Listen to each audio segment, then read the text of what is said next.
अस्सलाम वालेकुम, मैं हूं शाहजेब खानजादा। रवां महीना खित्ते के हवाले से खतरनाक साबित हो सकता है।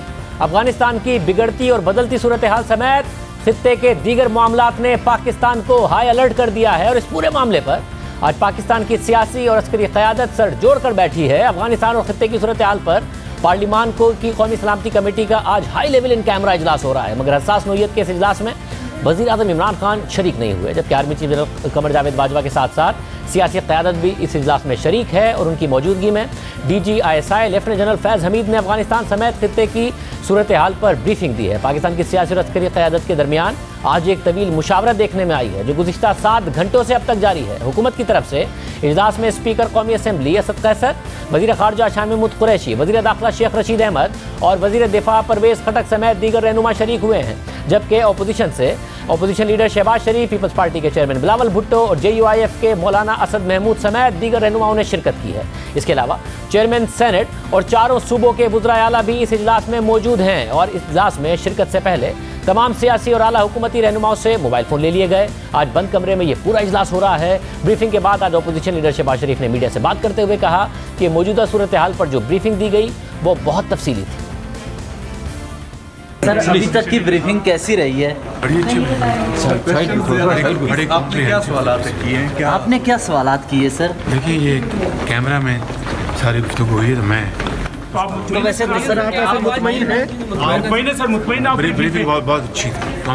आपने क्या आप इसे ब्रेक थ्रू समझते हैं पार्लियामेंट के लिए? नहीं, ब्रेक थ्रू से मुराद है कि जो सूरत हाल है उसके बारे में जो ब्रीफिंग दी गई है वो बड़ी यानी सर जो अड्डे ना देने का जो ऐलान है वो कैसा है? वो तो आपको पता ही है। पहले ब्रीफिंग के बाद शहबाज शरीफ दोबारा इजलास में चले गए, जिसमें अभी सवाल जवाब का सिलसिला जारी है। साथ ही ज़राए से तफसीलात सामने आई हैं कि आर्मी चीफ ने भी सियासी रहनुमाओं के सवालात के जवाब दिए हैं और दे रहे हैं। और बिलावल भुट्टो ने वज़ीर आज़म की अदम मौजूदगी पर सवालात उठाए। आज वज़ीर दाखिला शेख रशीद जब ब्रीफिंग से बाहर निकल कर आए तो उनका कहना था कि सियासी और अस्करी क़यादत कौमी सलामती के मामले पर इकट्ठे हैं। शेख साहब, ये बताइएगा कि आज इजलास में शरीक हुए, क्या मामला डिस्कस हुए? मेरा ख्याल है कौमी सलामती के मसले पे सारी अपोजिशन और सारी हुक्मरान पार्टी एक है। तमाम पार्टियों ने जो तजावीज़ दी हैं वो मुल्क के लिए दी हैं और तमाम लोगों का एजेंडा एक है और उन्होंने कहा कि हम मुल्क की सलामती के लिए पूरी तरह पाक फ़ौज के साथ खड़े हैं और कौमी सलामती के हर मसले पे हमें इकट्ठे। सियासी और अस्करी क़यादत एक साथ बैठे, एक साथ। इस वक्त भी इजलास जारी है, सवाल जवाब का सिलसिला जारी है। जैसे इजलास खत्म होगा तो हमारे साथ वज़ीर ख़ारजा शाह महमूद कुरैशी और नून लीग के रहनुमा हसन इकबाल साहब भी मौजूद होंगे। पीपल्स पार्टी से भी हम कोशिश कर रहे हैं नारबानी खर साहब हमारे साथ मौजूद हों। इस वक्त सीनियर तज्ज़ियाकार जाहिद हुसैन साहब हमारे साथ मौजूद हैं। साहब बहुत शुक्रिया। साहब, आप अफगानिस्तान की सूरत हाल पर लिखते भी रहे हैं, हालिया सूरत हाल पर जो कंसर्न्स पैदा हो रहे हैं उस हवाले से भी आपने देखा है। आपको लगता है बहुत अहम इजलास है और ये एक महीना भी जुलाई का बहुत ही अहम है जो कुछ अफगानिस्तान में हो रहा है?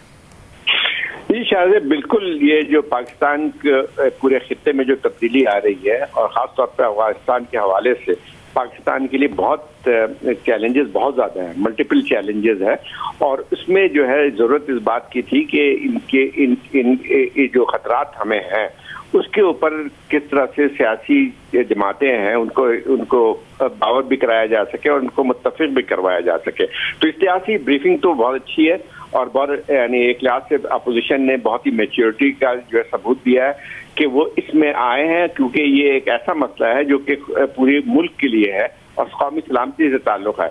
लेकिन शाहजेब, ये ब्रीफिंग जो है उसका एक मकसद ये होता है कि जो खित्ते में जो सूरत हाल तब्दील हो रही है या पाकिस्तान को किन खतरात का सामना करना पड़ रहा है उससे तो बाखबर किया जा सकता है और मेरा ख्याल ये कि यही कुछ हो रहा है इस वक्त, जो हमें सिक्योरिटी इदारे जो है ब्रीफिंग के जरिए बता रहे होंगे। लेकिन असल मसला जो आता है वो पॉलिसी बनाने का है। ये तो अगर ब्रीफिंग है जिसका मतलब ये हुआ कि आप ज़्यादा बेहतर तौर पे बाखबर होंगे हमारे सियासी रहनुमा जो मुख्तलिफ जमातों से जिनका ताल्लुक है। लेकिन असल मसला जो आता है कि इन हालात से निपटने के लिए क्या एक कौमी पॉलिसी तश्कील दी जा सकती है या नहीं दी जा सकती है, और वो हमें कमी नज़र आती है और वो काम जो है वो सियासी लीडरों का काम है। अब हमें ये कि आज बहुत अजीब सी बात है कि इतनी अहम ब्रीफिंग है और प्राइम मिनिस्टर साहब उसमें नहीं है। ये इस बात की निशानदेही करती है कि एक सवालिया निशान होती है कि क्या जब हम बात करते हैं कि तमाम जमातों को इकट्ठा किया जाएगा तो अगर मुल्क की सियासी क़यादत का सरबराह इसमें शामिल नहीं है तो आप बताइए कि किस तरह से ये फिर एक नेशनल पॉलिसी बन सकेगी। और मैं समझता हूं कि ये पहली दफा ये बात नहीं आई है, जब से ये हुकूमत आई है एक प्रॉब्लम रहा है, और मैं ख्याल इसकी नजीर पहले हमें शायद नहीं मिलती है कि ऐसे ऐसे खतरात पाकिस्तान के लिए आए थे। जैसे फर्ज कीजिए 2 साल पहले जो यहाँ पे हिंदुस्तान की तरफ से जारियत की गई थी, उस वक्त भी वजीर आजम ने इस पे मतलब आना गवारा नहीं किया कि वो इस मीटिंग में आते या तमाम क़यादत को इकट्ठा करते। मैं समझता हूँ कि सबसे बुनियादी काम इस वक्त करना है। ब्रीफिंग बहुत अच्छी बात है, ब्रीफिंग होने से ये है कि और कि उनको पता चलेगा तमाम। मगर रईस साहब, कल वजीर आजम ने जो तकरीर की उसमें पॉलिसी स्टेटमेंट दिया, 2 चीज़ें उन्होंने बता दी कि हम तो एक तो आपके साथ जो कॉन्फ्लिक्ट है उसका हिस्सा नहीं बनेंगे, पार्टनर इन कॉन्फ्लिक्ट नहीं बनेंगे, बट पार्टनर इस पीस बनने के लिए हम तैयार हैं। दूसरा उन्होंने कहा कि हम बेसिस कतई तौर पर नहीं देंगे। तो ये पॉलिसी बताने के बाद कि किस तरीके से पाकिस्तान इसको देख रहा है, जो अफगानिस्तान की सूरत हाल, आपके ख्याल में इस इजलास में भी आना चाहिए था ताकि सब मिलकर एक कोई ना कोई पॉलिसी बना सके, ना कि सिर्फ एक ब्रीफिंग हो? देखिए, एक तो इजलास में आना चाहिए था ताकि ये लगता कि तमाम सियासी जमातें यहाँ पे हैं। पॉलिसी का तो उसके बाद असर आता है, लेकिन जो आप जिस तकरीर की बात कर रहे हैं कल की, मैं नहीं समझता हूँ कि वो पॉलिसी स्टेटमेंट था। उसमें चंद चीजों की उन्होंने वजाहत जरूर कर दी कि पाकिस्तान किसी कॉन्फ्लिक्ट का हिस्सा नहीं बनेगा। बहुत अच्छी बात है, तो नहीं है किसी को पूरे खत्ते की सूरत हाल में जो है हम क्या करेंगे, इस हुकूमत की आती है ठीक है, वो हम जो है वो मुस्तकिल जो है जो बातें करते रहते हैं वो उससे निजाफ होती है। वो हम समझते हैं कि रेटरिक जो है पॉलिसी नहीं होती है, जो है बयानात जो है वो पॉलिसी नहीं होते हैं। पॉलिसी के लिए एक वाज़ेह एक हिकमत अमली बनती है, एक डायरेक्शन सेट होती है, और वो हमें नजर नहीं आती है। मतलब अगर 2 चीज से ये बात सबको ये ठीक है कि सारे इत्तफाक होगा कि हम बेसिस नहीं देंगे, लेकिन एक और सवाल भी आता है कि क्या किसी ने आपसे बेस मांगा भी है या नहीं मांगा है, ये भी एक सवाल या निशान बन के आता है। तो अब मसला ये है कि एक दफा आपने कह दिया, वाज़ेह कर दिया, ठीक है, उसके बाद अब आगे बढ़े ना, आपकी पॉलिसी क्या है। सिर्फ नारेबाजी जो है पॉलिसी नहीं होती है, और ये बात मेरे ख्याल इस हुकूमत को समझना चाहिए कि ये संजीदा मामला है, और उसमें आपको बैठ के एक वाज़ेह हिकमत अमली बनानी पड़ेगी कि अफगानिस्तान में जो बिगड़ती हुई सूरत हाल है, जिसका बराह रास्त पाकिस्तान पे असर पड़ेगा और पड़ना शुरू हो चुका है, तो हमारी पॉलिसी क्या होगी। मैं वज़ीर ख़ारिजा ने भी कहा था कि अमेरिका ने ख्वाहिश का इजहार किया था बेसिस के हवाले से, मगर उन्हें मना कर दिया गया। मगर मैं ये जानना चाहूँगा, क्योंकि जब पहली सिविल वॉर हुई वहाँ पर, जो खाना जंगी हुई, आप उसके हवाले से भी आपने देखा कि क्या मामलात हुए। अब जब हो रहा है, आपको भी लग रहा है कि एक बहुत ही ख़तरनाक सूरत हाल की तरफ जा रहे हैं, और हम बेसिस ना दे के, पार्टनर इन कॉन्फ्लिक्ट ना बन के, और जो वज़ीर आज़म ने कहा कि हमने बाड़ लगा दी है अपनी सरहद पर, हम उसे सील कर देंगे अगर खाना जंगी की तरफ अफगानिस्तान जाता है, तो हम महफूज रह जाएंगे, हमारे इक़दामात इस दफ़ा बेहतर हैं बनिस्बत इसके जो माजी में हुआ और जिसके फिर असरात पाकिस्तान को भी भुगतने पड़े। देखिए शाहजेब, हम खाना जंगी की बात करें, खाना जंगी शुरू हो चुकी है अफगानिस्तान में। मतलब ये नहीं है कि खाना जंगी होगी या नहीं होगी। आप देखें कि जो चंद हफ्तों में जो तब्दीली आई है वहाँ पे, एक तो ये है कि ये बात अमेरिका की फौजें निकल रही हैं वहाँ से, तालिबान को एक लिहाज से एक बोल्डन हुए हैं, उन्होंने जो है अपनी जो एक मिलिट्री ऑफेंसिव है उसको जारी रखा है, और खासे बड़े इलाकों में जो है उन्होंने अपना कंट्रोल बना लिया है। दूसरी तरफ जो है वहाँ पे रोजाना जो जितने लोग मारे जा रहे हैं, उसमें आपको अंदाजा होगा कि कई 20, 25, 30, 40 जो है फौजी जो है मारे जा रहे हैं। दूसरी एक और जो सबसे खतरनाक सूरत हाल शाहजेब बन के आ रही है कि वहाँ अफगानिस्तान में जो पुराने वॉर लॉर्ड्स थे, जो कि एक लिहाज से जो एम्पावर भी हुए थे पिछले चंद सालों में, उन्होंने अपनी जो मिलिशियाज हैं उनको रिवाइव करना शुरू कर दिया है। तो अब आप देखें कि वो हथियारबंद ग्रुप जो है वो भी अब वजूद में आ रहे हैं। तो इसमें एक तो सही है कि एक हद तक जो है उनकी एलिजेंस जो है या एफिलिएशन जो है वो काबुल हुकूमत के साथ है, लेकिन वो ज्यादातर उनकी ख्वाहिश ये होगी कि अपने फ्रीडम को या जो अपने इलाके हैं उसको कैसे महफूज किया जाए। तो मतलब ये कि इस किस्म की जो मिलिशियाज बनते हैं वो हमें 1990 की याद दिला देती है। तो 1990 की भी दहाई में अगर आप देखें कि मुख्तलिफ मुजाहिदीन कमांडर जो थे, लीडर्स थे, उन्होंने अपनी अपनी मलेशिया के साथ जो है वहाँ पे खाना जंगी में हिस्सा लिया, और उसके असरात तो हम सबको पता है कि क्या हुआ था। वही सूरत हाल मुझे अफगानिस्तान में नजर आ रही है। जहाँ तक पाकिस्तान में उसका असर की बात है, पाकिस्तान में ऑलरेडी उस पर असरात आने शुरू हो गए हैं। सिर्फ बाड़ लगाने से हमारा मसला हल नहीं हो जाता है। पिछले चंद अगर महीनों में आप देखें तो आपके नॉर्थ वजिस्तान, साउथ वजिस्तान में आपके दहशतगर्दी की कार्रवाइयां बढ़ गई हैं। कई आपके शहीद हुए हैं सियासी, मेरे ख्याल 100 से ज्यादा जो है पिछले 4-6 महीने में अगर आप देखें तो आपके फौजी जो हैं वो शहीद हुए हैं वहां पे, और रोजाना हमले हो रहे हैं। अब ये बात ये है कि हम ऑलरेडी उसके मिड्स में आ गए, और उसके बाद आपको जो वार्निंग मिल रही है सिक्योरिटी, उसमें ये था कि टीटीपी फिर से हरकत में आ रही है। तो ये सारी चीजें जो है निशानदेही करती हैं कि सूरत हाल पाकिस्तान के लिए बहुत अच्छी नहीं होने जा रही है। बहुत शुक्रिया दर्शन साहब हमारे साथ मौजूद थे।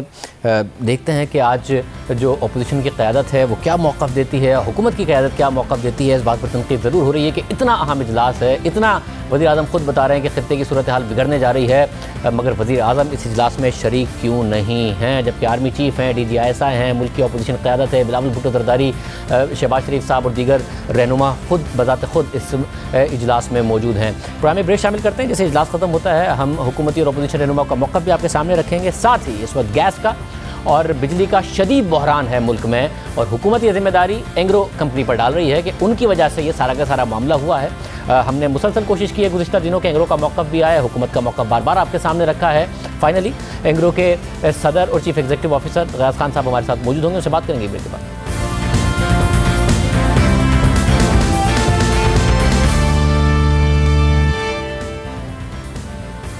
जून जुलाई की शदीद गर्मियों में मुल्क के अवाम बिजली और गैस दोनों की शदीद लोड शेडिंग से परेशान है, और साथ ही हैरान है कि गर्मियों में गैस की लोड शेडिंग तो पहली दफ़ा हो रही है। और क्यों हो रही है? हैरान है कि बताया गया था कि मुल्क में बिजली ज़रूरत से ज़्यादा पैदा कर दी गई है, तो घंटों की लोड शेडिंग क्यों हो रही है?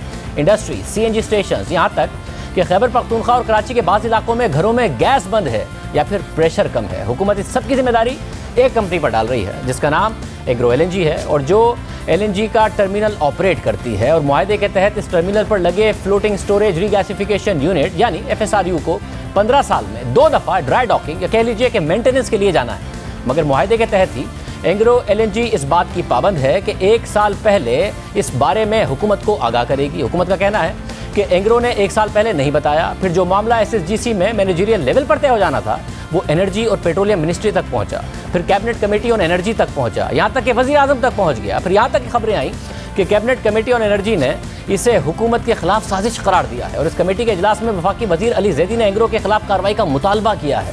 फिर हुकूमत ने बाकायदा एग्रो पर इल्ज़ाम लगाया कि उन्होंने वक्त पर ड्राई डॉकिंग का नहीं बताया, और कल हुकूमत इस मामले पर मजीद आगे बढ़ी और वज़ारत तवानाई ने एग्रो पर यह इल्ज़ाम लगा दिया कि मार्च 2015 में LNG टर्मिनल पर जो FSRU लगाया गया वो इस्तेमाल शुदा था, उसको 2009 में तैयार किया गया था, और उसकी ओवरहॉलिंग के बाद उसे पाकिस्तान में लगाया गया था। मार्च 2021 में एग्रो के टर्मिनल के लिए जब माहिरीन पाकिस्तान आए थे और उन्होंने इस टर्मिनल के FSRU का मुआयना किया था, तो उन्होंने इसको पाकिस्तान में नाकाबिले मरम्मत करार दिया था।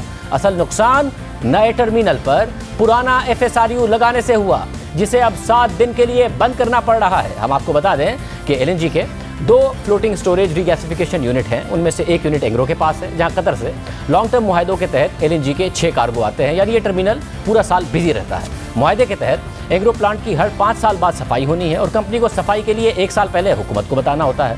अब ड्राई डॉकिंग हो रही है और अवाम गैस और बिजली की कमी भुगत रहे हैं, क्योंकि 600 MMCFD गैस सिस्टम से निकल गई है। और 600 MMCFD गैस कितनी होती है इसका अंदाजा इस बात से लगा लें कि हुकूमत के इलेक्ट्रिक को उसके प्लांट चलाने के लिए 150 MMCFD गैस देती है, और 1300 मेगावाट का एक पावर प्लांट चलाने के लिए 170 से 200 MMCFD गैस दरकार होती है। यानी 600 MMCFD गैस से 3.5 से 4000 मेगावाट तक बिजली पैदा हो सकती है। यानी अगर एग्रो का टर्मिनल इस वक्त मौजूद होता तो ना इस तरह लोड शेडिंग हो रही होती और ना ही इंडस्ट्री और घरों में गैस बंद होती। मगर जून की शदीद गर्मियों में, जुलाई की शदीद गर्मियों में ये सब करने की जिम्मेदारी हुकूमत एग्रो पर डाल रही है। हमने हुकूमत का मौक़िफ़ बार बार लिया है और एग्रो से भी मौक़िफ़ के लिए बार बार राब्ता किया है, मगर हमें मौक़िफ़ नहीं मिला, और आज फाइनली हम कामयाब हुए। और हमारे साथ मौजूद हैं एग्रो कॉर्पोरेशन के सदर और chief executive officer Ghiyas Khan साहब। गयास खान साहब, बहुत शुक्रिया हमें शो में ज्वाइन करने के लिए। सारी जिम्मेदारी जो इस वक्त अवाम भुगत रहे हैं, गैस की कमी, बिजली की कमी, बताया गया था कि बहुत बिजली है, गैस भी बहुत है, उस सब की जिम्मेदारी हुकूमत आप पर डाल रही है कि आपका काम था इस ड्राई डॉकिंग का वक्त पर बताना, आपने नहीं बताया, जिसकी वजह से ये सब हो रहा है। बिस्मिल्लाहिर्रहमानिर्रहीम। शाहज़ेब, फ़र्स्ट ऑफ ऑल शुक्रिया बहुत बहुत, आपने मुझे अपने शो पर बुलाया। इससे पहले कि मैं आपके सवाल का जवाब दूं, मेरे ख्याल से नाजरीन के लिए ज़रूरी होगा अगर हम कुछ कॉन्सेप्ट्स क्लियर कर लें। देखिए, सबसे पहली चीज़ ये है कि क्लास सोसाइटी सर्टिफिकेशन क्या चीज़ होती है। क्लास सोसाइटी हर FSRU के टेक्निकल स्टैंडर्ड्स को और मरीन सेफ्टी स्टैंडर्ड्स को सर्टिफाई करती है। अब बात ये आती है कि ये सर्टिफिकेशन ज़रूरी क्यों है। तो शाहजेब ये सोचें कि अगर कोई जहाज़ हो, हवाई जहाज़, और उसकी एयर वर्दीनेस का सर्टिफिकेट ना हो, तो क्या उसको ये एयरलाइन उसको फ्लाई करेगी? दूसरी बात, अगर मुझे और आपको इस्लामाबाद जाना हो और हमारे सामने एक हवाई जहाज़ हो जिसकी एयर वर्दीनेस का सर्टिफिकेट ना हो, तो क्या हम उसमें जाएंगे? बिल्कुल इसी तरह एक FSRU अगर उसकी सर्टिफिकेशन एक्सपायर हो जाती है तो ना उसका ऑपरेटर उसको ऑपरेट करेगा और ना कोई LNG कैरियर आके उसमें ऑफलोड करेगा। और मरीन सेफ्टी स्टैंडर्ड्स एक FSRU के लिए बहुत हाई होते हैं। ये कोई कंटेनर टर्मिनल नहीं है, ये कोई ग्रेन टर्मिनल नहीं है, ये आप समझे पाकिस्तान की सबसे बड़ी गैस फील्ड है। तो इसमें किसी किस्म का कोई कॉम्प्रोमाइज़ नहीं होता। तो ये आप समझ लें कि सर्टिफिकेशन बहुत ज़रूरी होती है। अब बात आती है कि हुकूमत इसको डिनाई नहीं कर रही है कि बहुत ज़रूरी है। हुकूमत कह रही है ज़रूरी है, इसलिए तो आपको करने दे रहे हैं। हाल इतने ज़्यादा क्राइसिस में हुकूमत ये कह रही है कि आप वक्त पर बताते हैं। जून की शदीद गर्मियों में जब इकोनॉमी उनका कहना है कि बेहतर हो रही थी, उन्हें तो साजिश लग रही है अपने खिलाफ कि साजिश की गई है, मैं वक्त पे नहीं बताया। बिल्कुल, हुकूमत ये कह रही है कि जी जून 30 2021 की डेडलाइन आपने हमें 1 जुलाई 2020 को क्यों नहीं बताया। ये बात है ना। चले थोड़ा पीछे जाते हैं। अक्टूबर 2019 के अंदर हमने SSGC को बताया कि ड्राई डॉक मार्च 2020 में होगा। एनुअल डिलीवरी प्लान का वो हिस्सा बन जाता है, जिसकी बात हो रही है कि आपने पहले बताना होता है। असल में उसका इंक्लूजन होना होता है एनुअल डिलीवरी प्लान के अंदर। मार्च 2020 आता है, कोविड आ जाता है। क्लास सोसाइटी हमें बोलती है कि जी ड्राई डॉकयार्ड्स बंद हैं, पर्सनल की अवेलेबिलिटी नहीं है। अब ये ड्राई डॉक होगा सितंबर में। हम ये SSGC को कम्युनिकेट करते हैं। SSGC अपना एनुअल डिलीवरी प्लान अपडेट करता है। अब हम पहुंचते हैं शाहजेब, जस्ट फॉर आर्गुमेंट से 1 जुलाई 2020 को। अगर हम कोविड के दौरान वैक्सीन का नामो निशान नहीं, ड्राई डॉक 2020 सितंबर में एक्सपेक्ट कर रहे हैं, तो हम 1 जुलाई 2020 में हुकूमत को जून 30 का लेटर कैसे लिखेंगे? सितंबर आता है, क्लास सोसाइटी हमें दोबारा बोलती है कि जी ये हम ड्राई डॉक नहीं कर सकते। और चूंकि उस वक्त कोविड की सिचुएशन देखते हुए, क्योंकि शाहजेब ये ना भूलें कि अभी तक वैक्सीन का कोई नामो निशान नहीं था सितंबर तक, तो उन्होंने कहा जी हो सकता है ड्राई डॉक अगले साल भी ना हो सके, इसलिए हम अप्रैल 2021 को ऑन साइट इंस्पेक्शन करेंगे। मार्च 2021 में वो ऑन साइट इंस्पेक्शन करते हैं। अब आप दिमाग में ये याद रखें शाहजेब कि दुनिया में वैक्सीन्स भी आ गई हैं, डॉकयार्ड्स भी खुलना शुरू हो गए। तो उन्होंने फैसला किया कि ये ड्राई डॉक अब जून 30 को होगा। हमने SSGC को मार्च 30 पे ये इन्फॉर्म कर दिया। उनके पास टाइम 30 मार्च को। जी बिल्कुल। ये ड्राई डॉक अगर हम तेज़ी से काम करते, दोनों इदारे, मैं किसी पे इल्ज़ाम इस तरह नहीं लगाना चाह रहा, तो ये ईद की छुट्टियों के दौरान भी हो सकता था। लेकिन I must give credit to the ministry of energy, Tabish Gauhar साहब, हमाद अजहर साहब, सेक्रेटरी पेट्रोलियम साहब, उन्होंने बहुत अच्छी तरीके से इस पूरी चीज़ को समझा। और and I am thankful to them कि ये ड्राई डॉक हो रहा है, क्योंकि अगर ये ड्राई डॉक नहीं होता शाहजेब, सर्टिफिकेशन एक्सपायर होती और हम बहुत ज़्यादा बड़े मसले में पड़ते। ये ऑप्शन नहीं थी। हुकूमत आपको इजाज़त नहीं देती तो नैनी पे आप ऑपरेट नहीं कर रहे होते। देखिए, क्लास सोसाइटी की तरफ से आपको परमिशन नहीं थी तो आप ऑपरेट तो ना कर रहे। शाहजेब मुझे ये बताएं, इसमें मसला ये आपने कहा कि ईद की छुट्टियों में होता, आपने ये प्रपोजल SSGC को दिया था या SSGC को जब आपने 30 मार्च को कम्युनिकेट किया तो, और आपने जब वो जो कम्युनिकेशन थी उसमें आपने यही बताया कि 30 जून के बाद आगे हम नहीं जा सकते? बिल्कुल। तो SSGC ने क्या जवाब दिया कि जी उससे पहले कर लें, मई में कर लें, अप्रैल में कर लें? ये पॉसिबिलिटी आपके साथ एक्सप्लोर की गई या नहीं की गई? देखिए शाहजेब, इस वक्त इस चीज़ पे एक कमेटी बैठी हुई है। हमारे पास कुछ 70 लेटर हैं, 70 से ज़्यादा लेटर हैं कम्युनिकेशन के जो हमने SSGC के साथ करे हैं। हम पूरी तरीके से तैयार थे। इस कमेटी को अपनी फाइंडिंग्स देखने दें।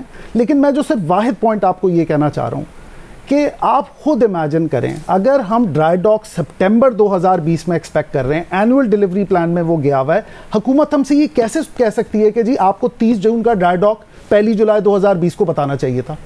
क्या ये वाली बात समझ में आ रही है कि जब आप मई में करने लगे थे, उसके बाद आपको कहा गया सितंबर अक्टूबर में होगा, तो बीच में आप जुलाई में नहीं बता सकते थे क्योंकि आप उसको सितंबर अक्टूबर में एक्सपेक्ट कर रहे थे, ये आप कह रहे हैं। नहीं, ये वाली बात समझ में आ रही है। बट जब 30 मार्च को अचानक आपको पता चला कि नहीं हो सकता, तो मैं ये जरूर जानना चाहूंगा कि ये ईद की छुट्टियों में क्यों नहीं हुआ, क्योंकि सवाल उठ रहा है कि सिंध की लोकल गैस फील्ड्स थी, उनकी 20-20 महीने अगर नहीं हुई थी मेंटेनेंस, तो ईद की छुट्टियों में क्यों नहीं कर दिया? एफपीसीसीआई ने लेटर लिखा है, बाकायदा बिजनेस कम्युनिटी ने लिखा है, चले वो नहीं किया, आपका क्यों नहीं हुआ? क्या आपकी तरफ से कोई रेजिस्टेंस थी कि जी हम इतनी जल्दी नहीं अरेंज कर सकते हैं, अभी हमें जून में ही जाके हम कर पाएंगे, उससे पहले हम नहीं कर सकते हैं, या एसएसजीसी की तरफ से कोई रेजिस्टेंस थी या कम्युनिकेशन ही नहीं थी कोई? शाहजेब साहब, मेरे ख्याल से बेहतर होगा कि कुछ ये सवालात आप एसएसजीसी से भी डायरेक्ट करें, की तरफ भी डायरेक्ट करें। As far as Engro is concern, हम बहुत ही अग्रेसिवली उनके साथ कम्युनिकेशन की कोशिश कर रहे थे। And I must say over here, I am extremely thankful to the ministry of energy कि उन्होंने इवेंचुअली फिर ये जून के अंदर बागडोर संभाली है और फैसला किया। बाद में जो सीसीओई वगैरह में हुआ वो एक अलग डिबेट है। क्या ऑप्शन था मिनिस्ट्री ऑफ एनर्जी के पास? आप हैं बड़े थैंकफुल उनके, बट क्या ऑप्शन था उनके पास इसके अलावा कि जिस तारीख को आपने जाना था उस तारीख को आप ड्राई डॉकिंग के लिए गए? उनके पास ऑप्शन नहीं था। देखिए, उनकी बरहमी अपनी तरफ से एक तरह से जायज़ है, वो बहुत प्रेशर में थे, तरबेला में वाटर लेवल्स कम थे, फील्ड्स की दूसरी मेंटेनेंस हो रही थी। उन्होंने हमसे कहा भी कि भाई किसी तरह आप इसको डिले करा सकते हैं, लेकिन हमारी इसमें मजबूरी थी। जब क्लास सोसाइटी आके एक डेडलाइन दे देती है तो वो ये नहीं सोचती कि मुल्क के अंदर पॉलिटिकल हालात क्या हैं, मुल्क के अंदर बिजली की कमी कितनी है। ये एसेट इंटेग्रिटी की बात हो रही है शाहजेब, यहाँ पे एक LNG टर्मिनल की बात हो रही है। मैं जैसे पहले कहा कि ये कोई ग्रेन टर्मिनल नहीं है, ये बहुत ही sensitive piece of machinery and equipment. But since you are very thankful to the Ministry of Energy, उन्होंने कहा है कि आप लोगों ने जो FSRU लगाया वही इस्तेमालशुदा था, 2009 में ये तैयार किया गया और इसकी ओवरहॉलिंग करके नए टर्मिनल पर पुराना आपने FSRU लगा दिया। पुराना FSRU लगाने से ये सब कुछ हुआ है, जिसकी वजह से 7 दिन के लिए टर्मिनल को बंद करना पड़ा है। देखिए शाहजेब, इसका जवाब, नॉर्मली हर FSRU की लाइफ 40 साल होती है। दुनिया में कई एग्जाम्पल हैं जहां पे FSRU, आपके ख्याल में क्या हर जगह नया नया FSRU लगा होगा? यूज्ड FSRU जाते हैं। आप ये ना भूलें कि जो भी FSRU सेलेक्ट किया जाता है किसी लोकेशन के लिए, और हमारे केस में SSGC क्योंकि हमारा कस्टमर है, ये पर्टिकुलर FSRU उन्होंने अप्रूव किया है, उन्होंने टेस्ट किया है, और हर तरीके से ये जो FSRU इसने पास किया है, कॉन्ट्रैक्ट के अंदर बड़ा क्लियरली लिखा हुआ है कि इस 2 दफ़ा ये ड्राई डॉक के लिए जाएगा। तो किसी किस्म की इसके अंदर हमने मिसकम्युनिकेशन नहीं की। अगर ये नया होता तो भी 2 दफ़ा ड्राई डॉक के लिए जाता। शाहजेब, मुझे एक बात बताएं, PCL का जो दूसरे टर्मिनल का FSRU है वो नया है?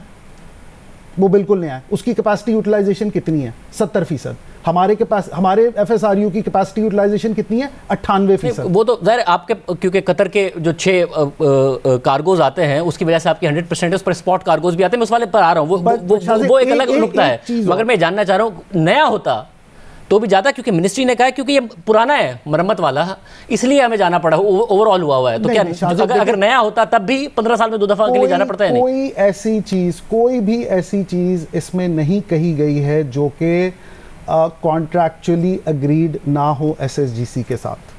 हर चीज़ का उन्हें पता था, हर किस्म के उन्होंने टेस्ट किए थे, हर किस्म का पूरे FSRU को उन्होंने अप्रूव किया था। तो ये बिल्कुल बेबुनियाद है। जितने टर्मिनल लगे वहां पर भी पुराने FSRU बिल्कुल 40 साल लाइफ होती है एक FSRU की, बिल्कुल इस्तेमाल होता है। यानी कि अगर आप ये वाला FSRU अगर रिप्लेस कर दें और जो नया आप लेके आए 780 वाला उसी को रखें, तो पुराना FSRU कहीं और टर्मिनल पे जाके लग जाएगा। एब्सोल्युटली, बिल्कुल। और एक्सेलरेट ने बड़ा क्लियरली, हम बाद में भी बात कर सकते हैं, बड़ा क्लियरली बताया हुआ है कि जी आपने फैसला करना है इस बात का, और फैसला हमारा नहीं है, लेकिन फैसला इस बात का करना है कि हमें छोटा FSRU चाहिए या जो अभी लगा हुआ है वो चाहिए, और जो FSRU हम मना करेंगे वो फौरन चला जाएगा। आप ये फैसला कर सकते हैं कि जो आपका पुराना FSRU चला गया, हम नहीं कर सकते। ये फैसला अब गवर्नमेंट ने करना है। यानी कि पाकिस्तान या कंपनी के लेवल पर आप और हुकूमत, क्योंकि आपकी कस्टमर है, वो ये फैसला कर सकते हैं कि आपका जो पुराना FSRU था, जो कम कैपेसिटी का था, 630 तकरीबन कैपेसिटी आपकी कॉन्ट्रैक्टेड थी, उसकी जगह ये जो नया आया है जिसकी 780 MMCFD कैपेसिटी है, क्योंकि मुल्क में गैस का बहुत बहरान है और सर्दियाँ आ रही हैं, तो आप इसको रख सकते हैं, बजाय इसके वो पुराना वाला वापस आए। रखना चाहे तो रख सकते हैं। देखिए, ये एक चीज़ सबसे पहले आप समझ लें शाहजेब इसके अंदर, कि ये फैसला कि पुराना FSRU वापस आएगा या नया FSRU रहेगा, ये प्राइमरीली गवर्नमेंट का है। SSGC हमसे कह रहा है कि हम एक अंडरटेकिंग दें कि जी आप पुराना FSRU वापस ले आएंगे। उनको डर है कि कहीं हम ये ना रख लें। क्योंकि उनको लगता है कि आप ये सारा ब्लैकमेलिंग हो रही है क्योंकि आप अगर मुझे पैसे कमाना चाहते हैं। अगर मुझे मौका दे दें देखें, ये फैसला हुकूमत का है कि पुराना FSRU वापस आएगा या नया FSRU रहेगा।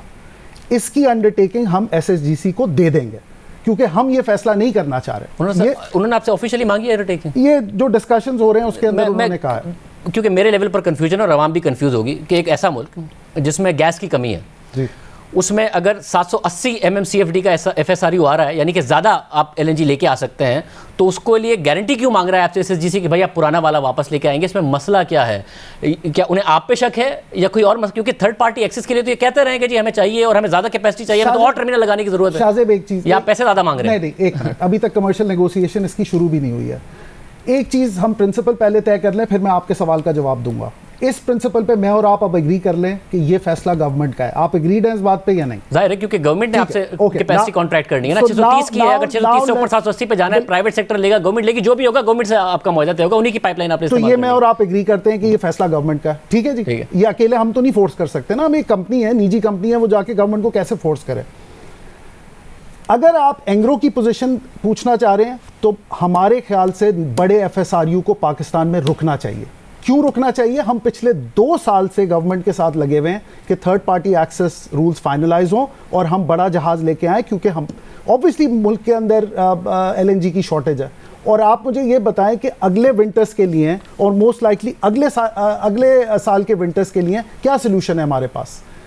पहले 2 टर्मिनल्स को एक्सपैंड करना Shahzeb is the obvious move for the government. अच्छी बात यह है कि मिनिस्ट्री भी अब यही सोच रही है। अगर आप मिनिस्ट्री की प्रायोरिटीज देखें जो पिछले दिनों आई हैं, वो नॉर्थ साउथ गैस पाइपलाइन बनाना चाह रहे हैं, वो ऑन शोर स्टोरेज बनाना चाह रहे हैं, वो थर्ड पार्टी एक्सेस के तहत पहले 2 टर्मिनल्स को एक्सपैंड करना चाह रहे हैं और वो वेकऑफ प्राइसिंग लाना चाह रहे हैं। ये जो दूसरी बात की आपने, सेकंड लास्ट बात की है कि वो पहले 2 टर्मिनल्स को मिनिस्ट्री एक्सपैंड करना चाह रही है, ये यानी आपके टर्मिनल को भी एक्सपैंड करना चाह रही है। नाउ मैं जरा इसको, एक बात तय हो गई कि जब तक गवर्नमेंट नहीं चाहेगी तब तक आप 780 MMCFD नहीं रख सकते। दूसरी बात यह तय हो गई है कि जी इस मुल्क में डिमांड बहुत ज़्यादा है। तीसरी बात यह तय हो गई है कि उन्होंने आपसे गारंटी ली है कि भाई आप पुराने वाला जो कम कैपेसिटी वाला है वो लेके आएंगे। तो मुझे ये नहीं समझ में आ रहा, उनका फियर ये है कि आप बहुत महंगे पड़ेंगे, क्योंकि ऑलरेडी जो आपके साथ कॉन्ट्रैक्टेड कैपेसिटी है, जो इल्ज़ाम लगता है कि $2,28,000 पर डे देना पड़ता है, टेक और पे पर ये ले लिया गया है, इसकी वजह से वो नहीं चाहते आपके साथ डील करना। शाहजेब एक तो बात ये है कि अगर थर्ड पार्टी एक्सेस होगा तो हुकूमत के ऊपर तो कोई भी बर्डन नहीं आएगा ना, क्योंकि वो तो थर्ड पार्टी नहीं कि वो प्राइवेट है, तो हुकूमत पर तो कोई बर्डन नहीं आया। दूसरी बात ये कि कमर्शियल नेगोशिएशन शुरू तो हो। CCOE के फैसले के बाद एक कमेटी बनाई गई थी पिछले साल जिसने कमर्शियली इस डील को देखना था कि ये थर्ड पार्टी एक्सेस कैसे होगा। अगर वो हमारे साथ टेबल पे आके बैठे ही नहीं तो आप ये कैसे अस्यूम कर सकते हैं कि हम महंगे होंगे? हम तो इंतजार में बैठे हैं। यानी अब फायदा पाकिस्तान का भी है, कंपनी भी चाह रही है और आप कह रहे हैं कि हुकूमत को पैसे भी नहीं देने पड़ रहे क्योंकि थर्ड पार्टी एक्सेस का मतलब है प्राइवेट सेक्टर होगा। हुकूमत तो चौथी बात SSGC के इसके अंदर अर्निंग्स होंगी, क्योंकि जब हम उनका नेटवर्क यूज करेंगे तो उसके पैसे देंगे। ठीक, फिर चौथी बात आती है, क्या नैब का केस जो है इस टर्मिनल के हवाले से वो रुकावट है जिसकी वजह से नहीं हो पा रहा है? ये देखिए शाहजेब, ये ज़्यादा बेहतर है कि आप हुकूमती एहलकारों से ये सवाल पूछें। लेकिन आप मुझे एक बात बताएं, 2019 में ECC ने अप्रूव किए TPA रूल्स, 2020 के अंदर ECC अप्रूव करती है, CCOE अप्रूव करती है, कैबिनेट अप्रूव करती है। आपके ख्याल में क्या ये समरी लॉ डिवीजन नहीं गई होगी? आप ये सवाल उनसे पूछें। यानी कि ये सारा काम, अगर नैब का केस रुकावट होता तो ये सारे काम ना होते, जो इतनी सारी कैबिनेट और ये सारी की सारी समरीज अप्रूव होती गई हैं। और ये सवाल मेरे ऊपर नहीं बनता, लेकिन मैं आपको बता रहा हूं कि अगर कैबिनेट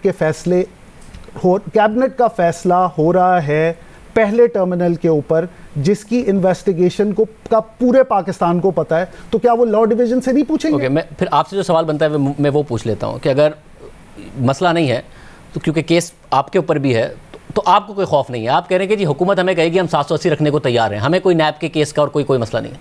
नहीं, हुकूमत अगर हमसे कहेगी कि जी आप 780 का शिप रखें और हम थर्ड पार्टी एक्सेस रूल्स पे काम कर रहे हैं, 100 बिस्मिल्लाह, हम तो 2 साल से ये कह रहे हैं, हम क्यों नहीं कहेंगे ये बात? शाहजेब, मुल्क के लिए क्या बेहतर है? और आप जो बात पैसों की करना चाह रहे हैं मैं वो भी क्लियर कर देता हूं। मुझे आप एक बात बताएं, हम एक कमर्शियल ऑर्गेनाइजेशन है, अगर हम वैल्यूज के साथ काम करते हैं, टैक्सेस अपने पूरे देते हैं, तो हम अपने टर्मिनल को क्यों ना ग्रो करें? मुझे अब मैं आपसे एक पैसे कमाना जुर्म नहीं है, जुर्म नहीं है, पैसे कमाना जुर्म नहीं है, बट इस मुल्क में जिस तरह पॉलिटिसाइज हुए इश्यूज, मैं उसकी वजह से कह रहा हूँ कि आपका जो $2,28,000 पर डे है वो इस मुल्क की पॉलिटिकल नैरेटिव का हिस्सा बना है कि जी काम करते हैं, इतने सारे पैसे दिए जा रहे हैं। अच्छा, अब एक काम करते हैं, अब इस $2,28,000 के अंदर जरा इस पे 2-4 बातें कर लेते हैं। देखिए शाहजेब, $2,28,000 को ना कभी अकेले नहीं देखना चाहिए कि भाई $2,28,000 शाहजेब और गयास रोजाना के पैसे बना रहे, इसका मतलब बिल्कुल कुछ और है। लेकिन हम यहाँ एक क्रिटिकल एनर्जी इंफ्रास्ट्रक्चर की बात कर रहे हैं। आपके 1320 मेगावाट के जो पावर प्लांट्स हैं, आपके ख्याल में उनकी कैपेसिटी पेमेंट दिन की कितनी है? $8 लाख। अब वो भी टेक ऑफ पे है जी।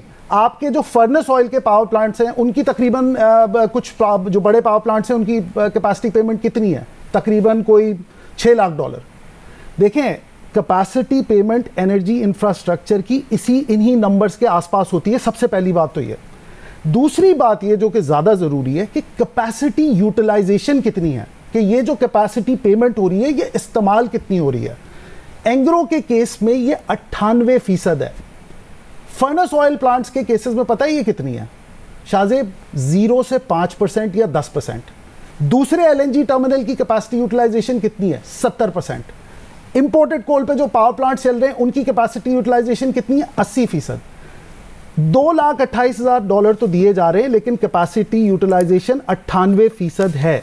Shahzeb, last point, $2,28,000 is the top line. मुझे याद है 2 साल पहले आपने एक प्रोग्राम किया था जिसके अंदर आपने बहुत ही अच्छा एनालिसिस किया था, हमारे एनुअल अकाउंट देखे थे और सब कुछ किया था। ये $2,28,000 प्रॉफिट नहीं है दिन का। इसके बाद इसके ऊपर बहुत सारे एक्सपेंसेस हैं। FSRU की जो डेली पेमेंट वो है, इसके ऊपर जो हम रिटर्न बना रहे हैं is very similar to what people are making the return on IPPs, और इसके ऊपर रिस्क फैक्टर ज्यादा है। IPPs की तो पाकिस्तान बैक्ड सॉवरेन गारंटी होती है, ऐसे ये जो हमारा LNG टर्मिनल है ये सॉवरेन गारंटी बैक्ड नहीं है। केस है, तो जब केस का फैसला होगा तो आवाम को पता चल जाएगा कि मामला सारा का सारा क्या है। क्या कोई वजारत रुकावट है फिर इसमें? पाकिस्तान का हर लिहाज से फ़ायदा है, आप भी चाहते हैं, आपके मिनिस्ट्री भी चाहती है, बड़ा टर्मिनल है, सर्दियां आ रही हैं, गर्मियों में क्राइसिस है, सर्दियों में पता नहीं क्या हाल होगा। पिछली सर्दियां हमने मुश्किल भुगती हैं, कोई क्या वजारत रुकावट है इस बात की? देखिए शाहजेब, अरशद महमूद साहब, ताबिश गौहर साहब, हमाद अजहर साहब को मेरे ख्याल से 6 महीने भी नहीं हुए हैं अपनी जगह संभाले हुए। इनके अलावा कोई वजारत रुकावट है क्या? और इन्होंने, देखिए शाहजेब, हमने कॉर्पोरेट लाइफ में एक ये चीज़ सीखी है कि जो फाइनेंस का काम है ना वो फाइनेंस से पूछा जाता है, HR से नहीं पूछा जाता। हमारा जो ताल्लुक है वो पेट्रोलियम मिनिस्ट्री से है, हमारा ताल्लुक secretary petroleum, SAPM petroleum and power and minister of energy. ये भी सीखा है कि हुकूमत को नाराज नहीं किया जाता कॉर्पोरेट लाइफ में। हम कहाँ नाराज? इसलिए अगर किसी उस वजारत का नाम नहीं लिया जाता जिस वजारत की वजह से मसला हो रहा हो। नहीं, ये मैं बिल्कुल नहीं बोलूँगा। और हमारा जो देखें, हमारा ऑब्जेक्टिव बड़ा क्लियर कट है। हम गवर्नमेंट के साथ काम करना चाह रहे हैं। हम ये समझते हैं कि परफेक्ट अलाइनमेंट है जो हम करना चाह रहे हैं एज अ कंपनी और जो हुकूमत करना चाह रही है, because at the end of the day इसमें फ़ायदा पाकिस्तानियों का होगा। आखिर में ये क्राइसिस कब दूर हो जाएगा? आपका ड्राई डॉकिंग का प्रोसेस इंशाल्लाह ताला 5 तारीख तक ये फुल लोड पे आ जाएगा। इंशाल्लाह 5 तारीख तक फुल लोड पर आएगा और उससे पहले आहिस्ता रैंप अप होगा। इंशाल्लाह ताला 5 तारीख तक ही पूरा हो जाएगा। बहुत शुक्रिया। गयास खान साहब हमारे साथ मौजूद थे। एंग्रो का मौक़िफ़ भी आपने सुना। प्रोग्राम में एक ब्रेक शामिल करते हैं, उसके बाद मुझे बातों में।